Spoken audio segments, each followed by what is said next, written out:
The Trumpet Daily with Stephen Flurry. Hello again, everyone, and welcome back to the Trumpet Daily radio show. Lots to get to on today's program. Coming up in the final segment, hungering for righteousness. We've talked so much of late about just having a hunger for knowledge, righteous knowledge in general, history, things of that nature as well. But certainly, if we're living according to the ways of the Bible, that is righteousness, and we have to hunger for it. We really have to have, like Jesus said, a hunger and a thirst for God's way of life. We'll cover that and also play a pretty inspiring soundbite from Herbert Armstrong coming up later in the show. We'll also talk a little bit more about Adam Schiff's surveillance state. We touched on this yesterday. It's not getting nearly enough coverage. Not what it should be getting, or at least if it's covered, well, it's covered in the wrong way. The media, the impeachment media, if we can call them that, they're trying to make the phone calls or the records of those phone calls, the fact that Nunes called whoever, Giuliani called whoever, they're trying to make that the scandal, when the scandal is the fact that Adam Schiff is issuing subpoenas to AT&T to get the phone records of the president's attorney. Yeah, that's straight out of Barack Obama's playbook. If we need to spy even on members of the press, John Solomon's lumped in as well. You've got an attorney for the White House, for the president. You've got a congressman, and then you've got a reporter. All of these people that Adam Schiff hates. And so, yeah, it's nothing for him to dig up dirt on those individuals. And AT&T, they're quite happy to help. Well, I'll get to that later. I guess I'm already getting to it. That's coming up in just a bit. We'll talk also about Israel's version of the deep state and the laughable offer that they've made to Prime Minister Netanyahu. Also, Attorney General Barr, he's given another speech, and as is often the case, there's always some good nuggets from a Barr speech as he is talking this time around about law enforcement, and it's a very different tone, a very different message than what we were accustomed to hearing 4, 5, 6 years ago. So all of that and more coming up on today's program. Well, the headline at the New York Times, above the fold, this is this morning's newspaper of record, scholars call Trump's actions on Ukraine an impeachable abuse of power. The scholars have weighed in. The scholars tell us that he should be impeached. And notice the Times calls them scholars. It doesn't say left-wing academics. It doesn't say Democrat activists, even though that's what they were or are, at least 3 of them. You look into some of the background of these so-called scholars or experts. Pamela Karlan, she's got all of the credentials academically. Professor at Stanford. She graduated Yale. She worked for the Department of Justice under Barack Obama in 2014 and 15, and she was on, I think, a relatively short list of Barack Obama's potential Supreme Court nominees. So she could have made it to the Supreme Court under the Obama administration. Here's a little bit from Pamela Karlan. She's one of the ones who testified yesterday in the impeachment hearings. She knows nothing about the call, the evidence, the facts. She's just a scholar testifying of her opinion. That was yesterday. Well, 13 or so years ago. This was what she was saying back in 2006, clip 6. We have to seize back the high ground on patriotism and on love of our country, because we have more reason than they do to love America. The rich pampered, prodigal, sanctimonious, incurious, white, straight sons of the powerful do pretty well everywhere in the world, and they always have. But what about us? Snarky, bisexual Jewish women who want the freedom to say what we think, read what we want, and love whom we do. That's the snarky bisexual Jewish woman, as she described herself. And now she's testifying that Donald Trump should be impeached. In 2006, she talked about rich, white, straight men as being the problem. She talked about we versus they. It's us versus them. This is Pamela Karlan, who gets up there yesterday. She drags the president's son, his young son, into it, as you probably read. And she was rebuked for that, but you'll hear that in just a moment. But here, this is one of the witnesses in an impeachment hearing as to whether the president of the United States should be impeached. Noah Feldman, he's another one. He writes for Bloomberg as an opinion columnist. He, too, graduated from all the schools you would expect. Harvard, Oxford, Yale. He has recently talked about the fact that Democrats should go forward with impeachment even if there is no evidence of an indictable crime. Can you believe this? Even if there's no evidence. This is what the scholar has to say. Even if you can't find evidence, I mean, it's obvious he's in his office, the presidential office. He's obviously doing it for private gain. So you've got to impeach him. You've got to kick him out. A month or two ago, he sat down with Walter Isaacson, the historian, at CNN, and here's what he had to say. Clip 8. You wrote recently that this Constitution of ours can pass a stress test. You said is going to be able to make it. Are you starting to worry? It's definitely the moment in the stress test, and I think that stress test began the night that Donald Trump was elected, where you think to yourself, how's the patient doing right around now? Do we need to call in the EMTs? It all started on the night he was elected. That's when the United States and the Constitution, all of the founding institutions, that's when it went on life support. That's when we had to call in the EMTs.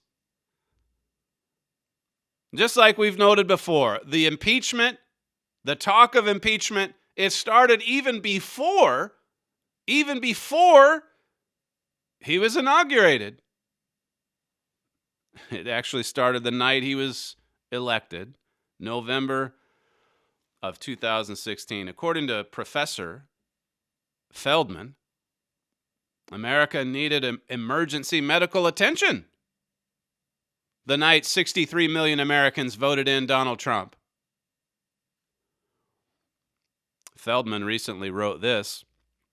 He said, House Democrats will shift this week from closed-door evidence. He wrote this about a month ago in the lead up to the Schiff hearings. Now it's over to Nadler's committee. But ahead of the Schiff committee, he says House Democrats will shift this week from closed-door evidence gathering to public impeachment hearings against President Trump. The single most dangerous pitfall they face is allowing too much legal talk to obfuscate the fundamental wrongness of Trump's conduct. So he's coaching the Democrats here a bit in this piece for Bloomberg, and he's saying, look, don't get caught up in too much legal talk, because fundamentally, we all know he's wrong. Fundamentally, we all know he needs to be impeached. He says, tactically, Democrats need to avoid legalism in impeachment because too much discussion of legal rules will give Trump's defenders the chance to change the whole sordid Ukraine affair into a lawyerly argument about whether the inherent authority of the presidency allows a president to do whatever he wants in dealing with foreign countries. And so Mr. Feldman said, look, don't get too caught up into the law, because we all know about his fundamental wrongness, or the fundamental wrongness of his conduct. So these are the so-called experts brought in front of this committee. It's frightening, really, to think about these academics. These are the ones we turn to for instruction on America's founding documents. And of course, as was brought out by numerous sources yesterday, of course, all of them, all four of them, they had nothing to do with the circumstance in question, the phone call, what President Trump said or didn't say. Of course, the transcript is out there, as we well know. The July 25th phone call. This is Representative Matt Gaetz. I think he's from Florida, and he's scolding Pamela Karlan because she referenced the president's youngest son earlier in her testimony. But after the scolding, then he goes on and basically says, all right, let's see what you four have to offer in the way of evidence or facts. Here's clip 2. Now, let me also suggest that when you invoke the president's son's name here, when you try to make a little joke out of referencing Barron Trump, that does not lend credibility to your argument. It makes you look mean. It makes you look like you're attacking someone's family, the minor child of the President of the United States. So let's see if we can get into the facts. To all of the witnesses, if you have personal knowledge of a single material fact in the Schiff report, please raise your hand. And let the record reflect no personal knowledge of a single fact. And you know what? That continues on the tradition that we saw from Adam Schiff, where Ambassador Taylor could not identify an impeachable offense. Mr. Kent never met with the president. Fiona Hill never heard the president reference anything regarding military aid. Mr. Hale was unaware of any nefarious activity with aid. Colonel Vindman even rejected the new Democrat talking point that bribery was invoked here. Ambassador Volker denied that there was a quid pro quo, and Mr. Morrison said there was nothing wrong on the call. The only direct evidence came from Gordon Sondland, who spoke to the President of the United States, and the President said, I want nothing. No quid pro quo. That's Representative Gaetz giving a summary of what we've seen over the past several weeks. Nothing. And these four had nothing to offer in the way of personal knowledge about material facts regarding the Schiff report. The report that Adam Schiff released, I think it was on Tuesday night. 3 of these 4 scholars invited by the Democrats. One of them, Jonathan Turley, he was invited by the Republicans. He voted, though, for Hillary Clinton as well. So they're all Democrats. But at least Turley has enough sense to know that this is not constitutional, what they're doing. What the Democrats are doing. It's not constitutional. He says one can oppose President Trump's policies, which he certainly does. And he made a point of saying that multiple times yesterday. But he said one can oppose President Trump's policies or actions, but still conclude that the current legal case for impeachment is not just woefully inadequate, but in some respects dangerous. He says it's dangerous. Listen to a few of the statements that Mr. Turley made yesterday, clip 1. I'm concerned about lowering impeachment standards to fit a paucity of evidence and an abundance of anger. I believe this impeachment not only fails to satisfy the standard of past impeachments, but would create a dangerous precedent for future impeachments. If you impeach a president, if you make a high crime and misdemeanor out of going to the courts, it is an abuse of power. It's your abuse of power. You're doing precisely what you're criticizing the president for doing. We have a third branch that deals with conflicts of the other 2 branches. And what comes out of there and what you do with it is the very definition of legitimacy. If you accept all of their presumptions It would be obstruction.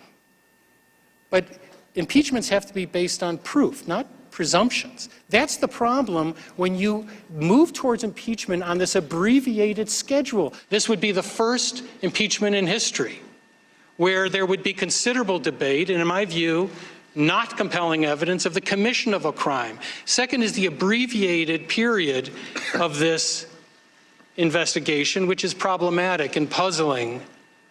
This is a facially incomplete and inadequate record in order to impeach a president.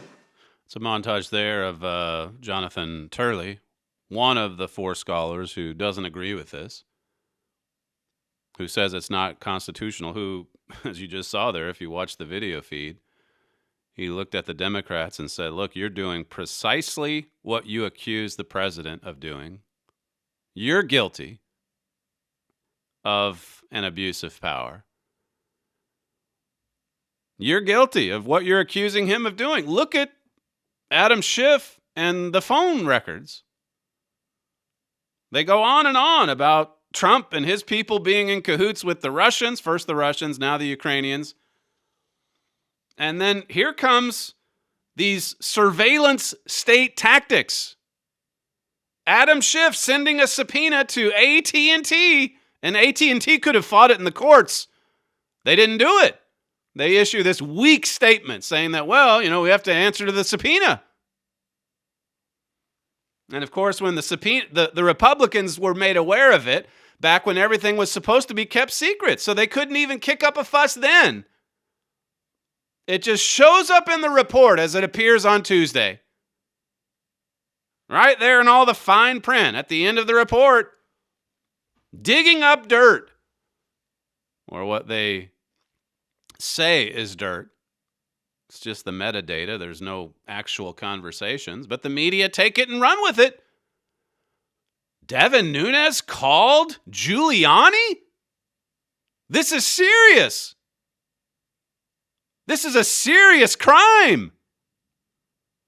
John Solomon, well, he was the one writing about all those conspiracy theories regarding Ukraine, say the Democrats. Now that sounds fishy. And the media have no problem. He's one of their own, John Solomon. He's a reporter. And where are they in the media saying, look, you can't just pull up our phone records? They barely kicked up a fuss when Barack Obama was doing it with, 20 AP reporters? Cheryl Atkinson? James Rosen? James Risen from the New York Times? Yeah, they were just spying on all those reporters. That was standard practice for the Obama people, the Obama DOJ. And here's Adam Schiff. He hardly misses a beat. AT&T, we need the phone records on Devin Nunes, my colleague in the congressional committee here. We also need the phone records on the president's personal attorney. And then also we need it on one of the members of the media, John Solomon. We've got to pull up all those records. Kim Strassel, who writes at the Wall Street Journal, she said, still waiting for my fellow members of the media to express their deep outrage and alarm that Intelligence Chair Schiff snooped through and published phone records of a member of the Free Press. I'm waiting. She says, I'm waiting for members of the media to express any kind of concern.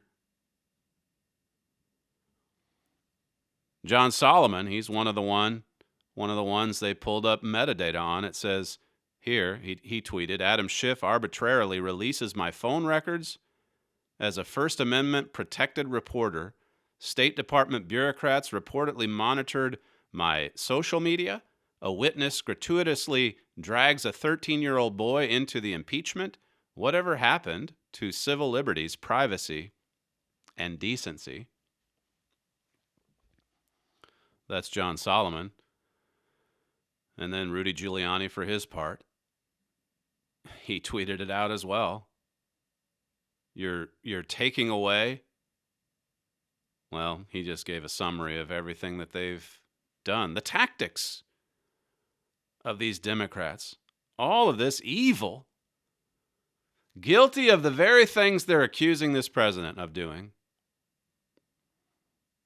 The Wall Street Journal editorial board, they weighed in. Not nearly enough. Not nearly.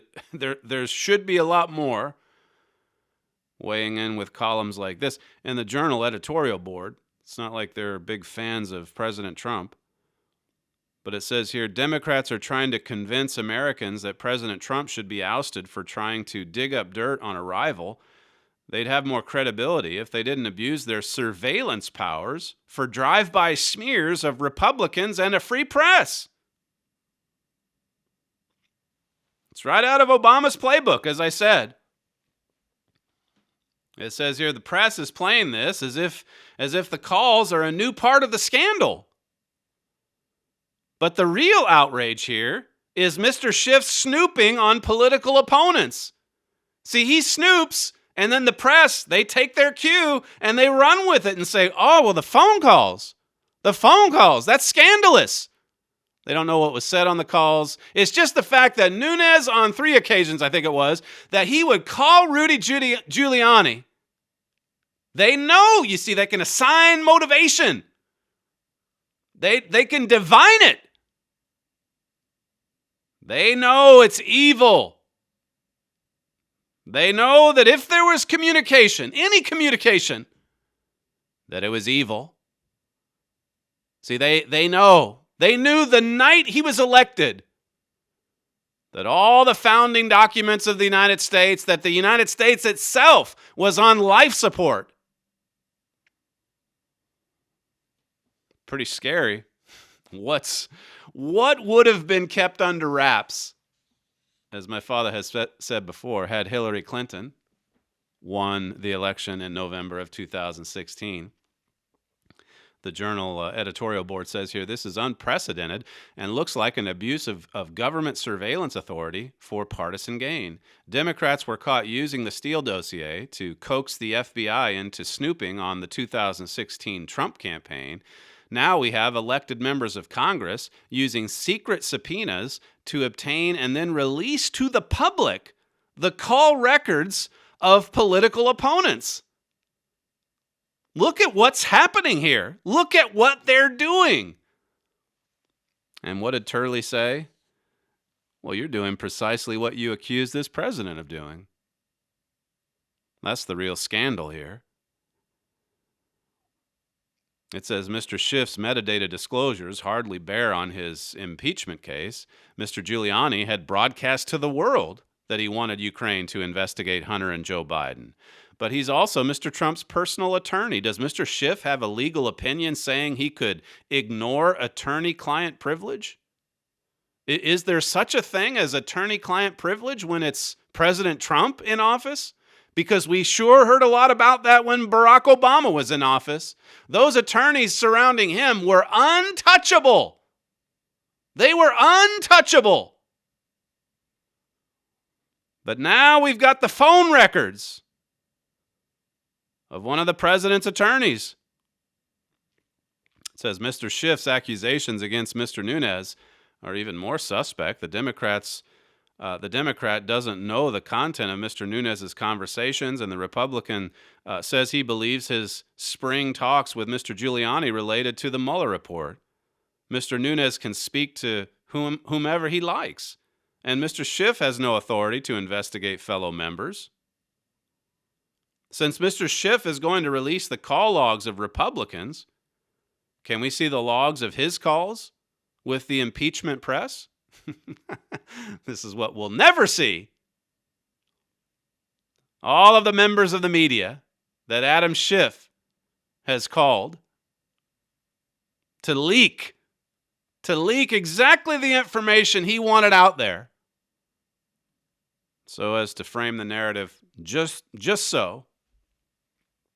It says the press corps might also notice that Mr. Schiff's targets include one of their own, Mr. Solomon, who was until recently a columnist at The Hill.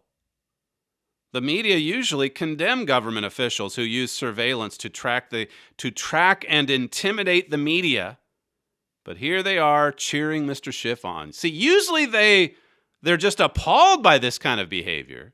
They're blowing the whistle. They're saying to government officials, who are you to intimidate members of the media? Well, they're fine with it. As we've reported before, all through the Obama administration, they went right after whistleblowers, leakers, spied on members of the media, and the media did nothing. The media just dutifully submitted to Barack Obama. Ben Rhodes would go out and mock them, tell them how stupid they are, tell the whole world how easy it was to deceive the media. They'd come out of Columbia Law School or journalism school, and they didn't know anything about world events. And so they were just so easily manipulated. And nobody said anything. Nobody protested, for the most part. This column, finally, it says, Mr. Schiff's extraordinary and secret plunge into metadata, followed by its gratuitous public disclosure, is one more example of the partisan score settling that motivates this impeachment exercise. It says, in the cause of impeaching Donald Trump, anything goes. Anything goes. Well, my father has written before about this president getting better control of his divided government. That's in the August issue of the Trumpet magazine. I just want to say a few things here about this offer coming from Israel's deep state, if we can call it that. Yesterday, they offered, I think it was the president of Israel, Channel 12 is reporting that he said if Netanyahu was willing to resign as prime minister and to leave public life or political life completely and confess his crimes, if he was willing to confess his crimes and leave office, then the Israeli president might be willing to pardon him. What a sweet deal. Look, if you tell the world you're a crook and you get out of office, then we might pardon you. I mean, doesn't that in itself, that offer, doesn't it show that it's just a political hit job? All they want is for him to be out of office. They're not seriously trying to get him on these so-called crimes. They just want him gone. It's just like that statement from the professor, the scholar who said about Donald Trump. Well, we just know. We knew it the night that he came into office. You don't have to go through and find the actual laws that have been violated. You don't even need evidence of an indictable crime, really. The fundamental wrongness of Trump's conduct, it was just obvious to us from the beginning. And this is what they say about Netanyahu. Well, they can't form a coalition government over there, none of the parties. And I think some of Netanyahu's attackers have been assuming that they would be able to somehow. I don't think they want another round of elections, a third election in about a year's time, because it does give the people an opportunity to, I don't know how the Israeli people are going to vote, but it's like it's another referendum or a referendum on this attorney general's conduct, on these crimes, these so-called crimes of the prime minister. What if the Israeli electorate comes out in full force in support of Netanyahu? And he's supposed to be this criminal, according to the lawyers, according to the experts.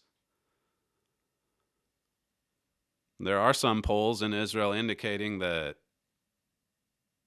a lot of the public, they're not at all convinced that he's guilty of these crimes, taking bribes or whatever else it is. So it'll be interesting to see if, like we've seen in the United States, to see if their agenda is exposed. Like the farther they go into this attack on the prime minister, the more and more of the lawlessness we see. behind the scenes. I've got another article here, too, about this. Just follows on something we talked about yesterday. Rolling Stone, the left-wing publication, why the Christian right worships Donald Trump. Here's another left-wing, just like The Atlantic, another left-wing publication waxing eloquent on religion, the Bible. It talks in the article about the return of Jesus Christ. And of course, it's anti-Trump all the way through, and it's basically saying, how could these so-called religious people lend their support to someone who's so immoral? But then it does do a pretty good job of showing how Donald Trump really has followed through with a lot of his campaign promises to the evangelicals. They voted for Mr. Trump by an 81%, or at a take of 81% of the evangelical vote. And this article says that if anything, he's going to get even more next time around, which is why they're doing anything and everything that they can to destroy him before we ever get to another election. Attorney General Barr, just one last bit here. He was at the Award for Distinguished Service earlier this week. I think it was a couple of days ago. And he basically gives a strong, hearty endorsement to law enforcement. In this first clip, actually, he's talking about the kind of respect that we have, that we've had for some time with members of the military when you see them come into airports or onto a plane or whatever. Listen to what he said about them, clip 4. And I'm very happy today when I'm at an airport and troops come through, coming back or being deployed. There's frequently everything stops and they get a round of applause because people recognize that that's the right thing to do for these people who are serving us. It's just it's enjoyable to listen to him. Sam was making this point this morning in our meeting, that when you hear some of the testimony yesterday from these far left-wing hacks, really, academics, scholars, and just how unhinged they are because of their hatred for Donald Trump, just like throwing a little tantrum. And then you have someone like Attorney General Barr who's just serious. I mean, he has a good sense of humor too. We've noted that before. But he's just a serious-minded man who reveres the law. And so he would come into a proceeding like yesterday and say, all right, where are the facts? What are the charges here? And what do we have in the way of facts? But that's not how the Democrats have been operating, as you heard from Representative Gates. Every single witness has nothing to offer in terms of personal knowledge, except for one, Sondland, who testified that the president told him, I don't want a quid pro quo. Just one witness. And his evidence supports the president. Well, the Attorney General is talking there about the respect that Americans show for members of the military, and he says it follows that it should also be that way with law enforcement, with police officers as well. And this is a very different message from what we were used to during the Obama years. Here's clip 5. But I think today American people have to focus on something else, which is the sacrifice and the service that is given by our law enforcement officers. And they have to start showing more than they do, the respect and support that law enforcement deserves. And if communities don't give that support and respect, they may find themselves without the police protection they need. Wow, that's the Attorney General of the United States saying that if we don't show more respect and support for law enforcement, then law enforcement in some of those cities that disrespect, or neighborhoods that disrespect them,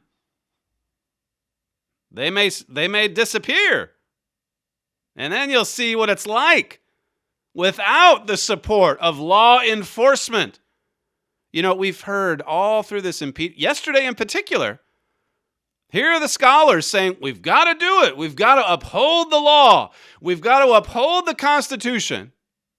All of a sudden, suddenly, you've got members of the radical left who are talking nonstop about the rule of law.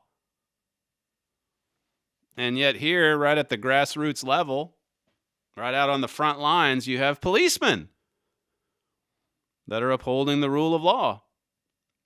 And the Attorney General says they deserve our respect and support.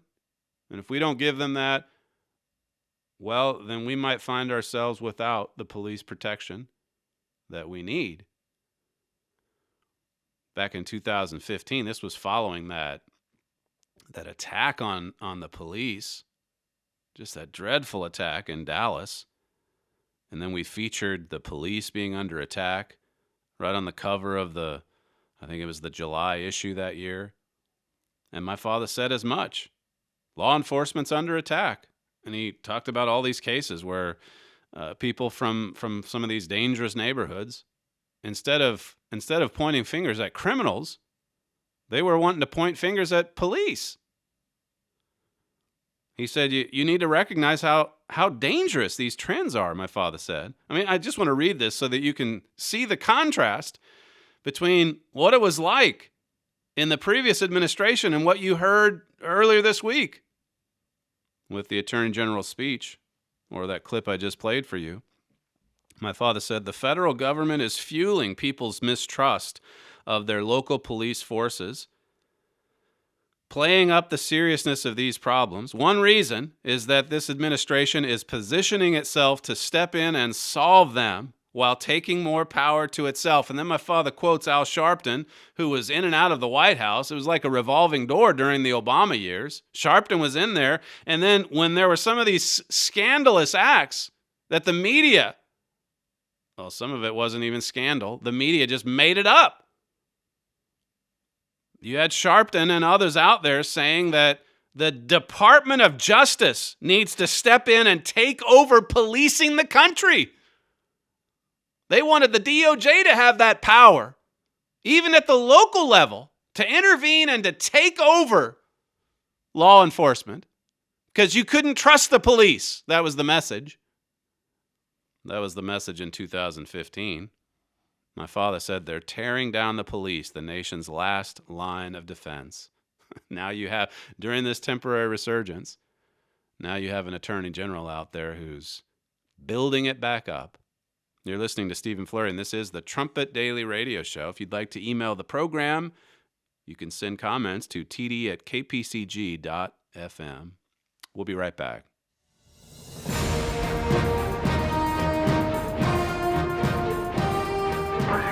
This is KPCG-FM, and this is the Trumpet Daily. Freedom is one of the most sought-after ideals in human history. Man's search for freedom has taken him into the fiercest of protests, struggles, revolutions, civil wars, and even world wars. Today, in the midst of free societies, many continue to fight for what they perceive as ever greater freedoms. And yet, many of these same people are actively fighting against law. Few people understand that this war against law actually undermines true freedom. To learn more, request Gerald Flurry's booklet, No Freedom Without Law. In this free booklet, you will see what the Bible says about the latter-day spirit of rebellion and lawlessness that is now so common in our nations today. Also request America Under Attack. In this booklet, you will learn more about the spirit behind this attack on law.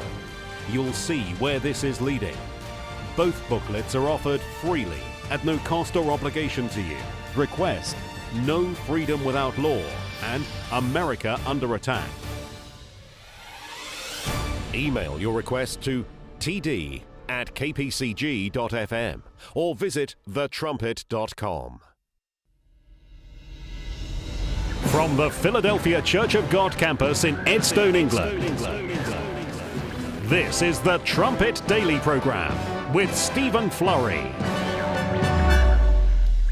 In Matthew chapter 5, Jesus said, "Blessed are they which do hunger and thirst after righteousness, for they shall be filled." They will be filled. They will be satisfied. That hunger, that thirst will be satisfied. If you hunger for righteousness, if you hunger for right doing, right behavior, the right way to live. Herbert Armstrong had something to say about that hunger, even in the last year of his life. He was 93 years old at the time. And thinking about how hungry he was after devoting his life, a 50-year plus ministry, devoting his life to God, and yet he was working even up to the very last day to grow. I touched on this yesterday with the example that he set and just the work that he produced in those last 8-10 years of his life, even into his 80s and 90s. Mystery of the Ages, of course, being the crowning achievement of his 50-year ministry, written in the last year of his life.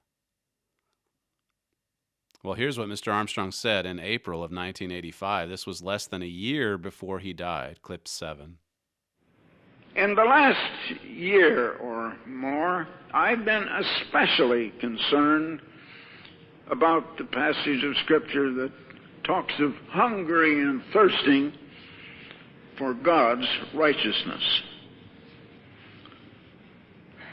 I began to wonder, did I really hunger and thirst for it? I knew I ought to want to have God's righteousness.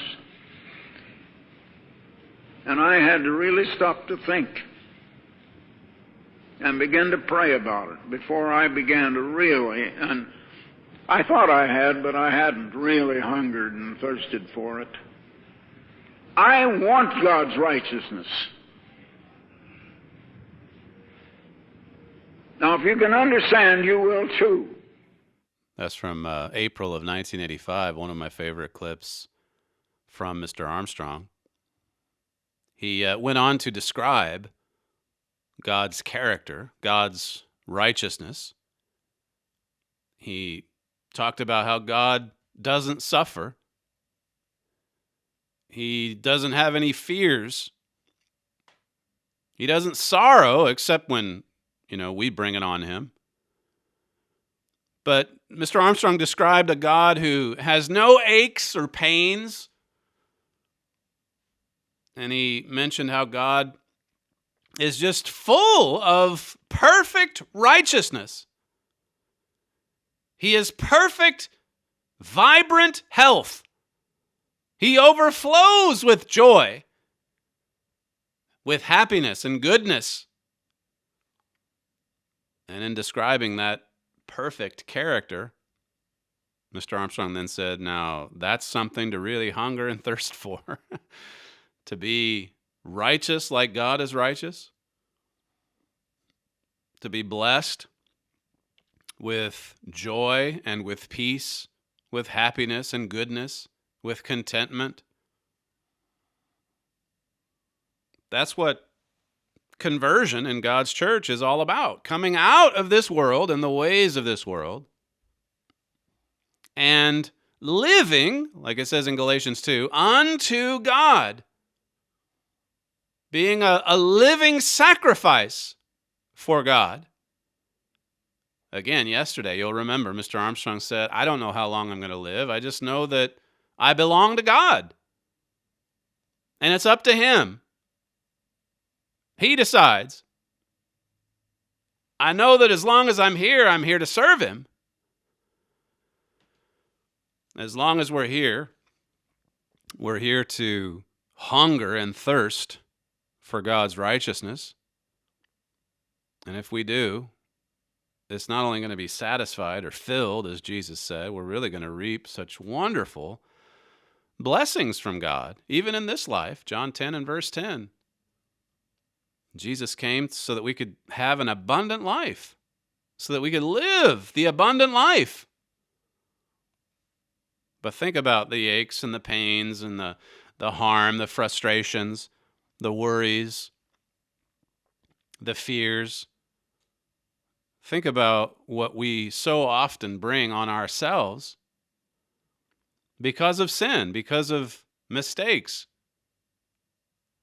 Cause and effect. If the marriage doesn't work, if the child rearing isn't working, there's a cause, there's a reason. Notice John 6, this is verse 35. It says, "And Jesus said unto them, I am the bread of life. He that comes to me shall never hunger, and he that believes on me shall never thirst." If we go to Jesus Christ, if we claim that blood sacrifice and then turn to God in repentance and hunger for righteousness, the Bible says we're never going to hunger. We'll never thirst. Verse 48 says, "I am that bread of life. Your fathers did eat manna in the wilderness and are dead." The Israelites of old, they ate physical manna from heaven, and they eventually died. That didn't sustain them forever. But Christ here in John 6 is talking about spiritual manna and the fact that we're going to live forever with God in His kingdom. This physical life is just a stepping stone, a launch pad. A training ground. Verse 50 says, "This is the bread which comes down from heaven, that a man may eat thereof and not die." See, never die. Live forever. Verse 51 continues, "I am the living bread which came down from heaven. If any man eat of this bread, he shall live forever. And the bread that I will give is my flesh, which I will give for the life of the world." The Jews therefore strove among themselves, saying, "How can this man give us his flesh to eat?"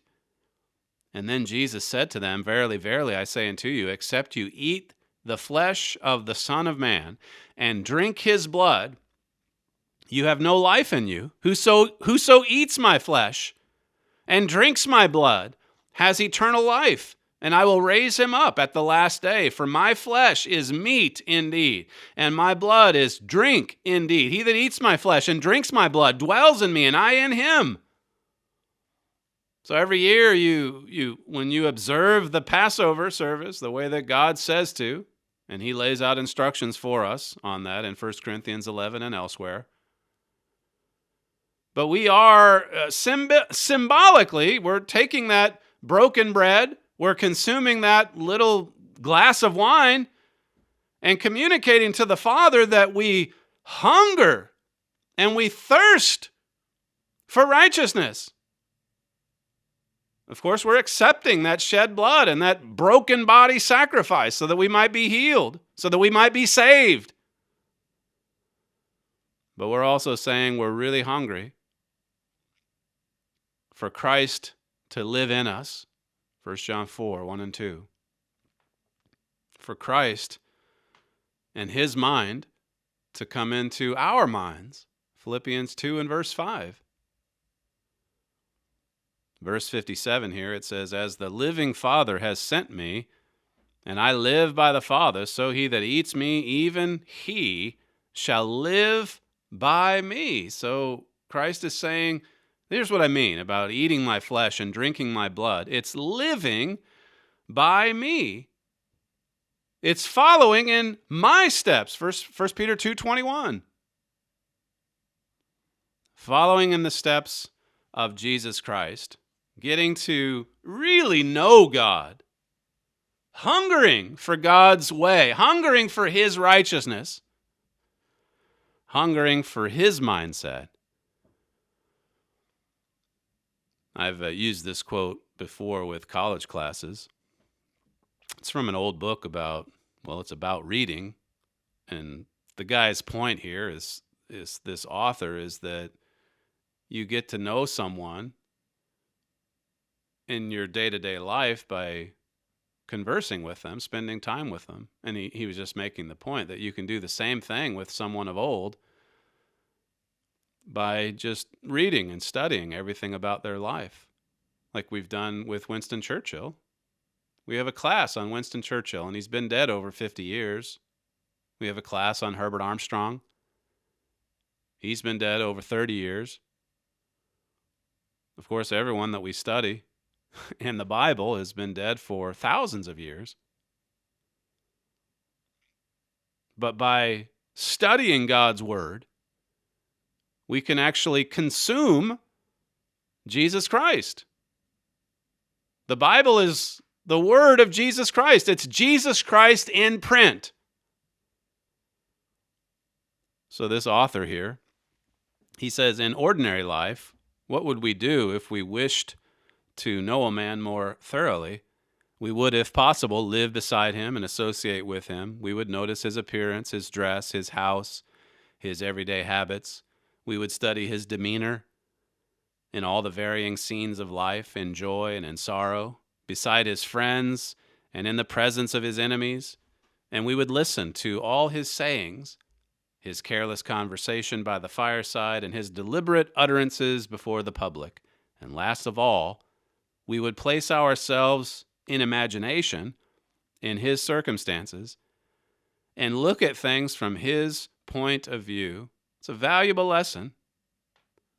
We were talking in our Scrum meeting this morning about this article by Andrew Roberts. It was actually in the stack of news yesterday. It's taken from his book, Walking with Destiny, the one about Winston Churchill. But the point made in this short excerpt is that Churchill was, when he was in the wilderness years, during the 1930s, he was writing this, I think it's a 6-volume set on his great ancestor, Lord Marlborough. And Andrew Roberts says that this was really helpful, this research, this study, this writing. Churchill was immersed into it right in the middle of the 1930s, even as Hitler was on the rise, even as Churchill was preparing to step into office in 1940. Roberts says writing about Marlborough really prepared Churchill for what he was about to face. It prepared him because he was learning everything that he could about Marlborough. And the lesson that this author makes about reading and studying books is that you can get to know someone intimately the more you just immerse yourself into their life. Verse 58 says, "This is that bread which came down from heaven, not as your fathers did eat manna, and are dead rather. He that eats of this bread shall live forever." See, if we consume this, if we get in there and get to know God the Father and Jesus Christ just as thoroughly as we can, we want to be beside them. We want to associate with them. We notice everything about their appearance, so to say. The dress, the house, the everyday habits, the demeanor, the varying scenes of life.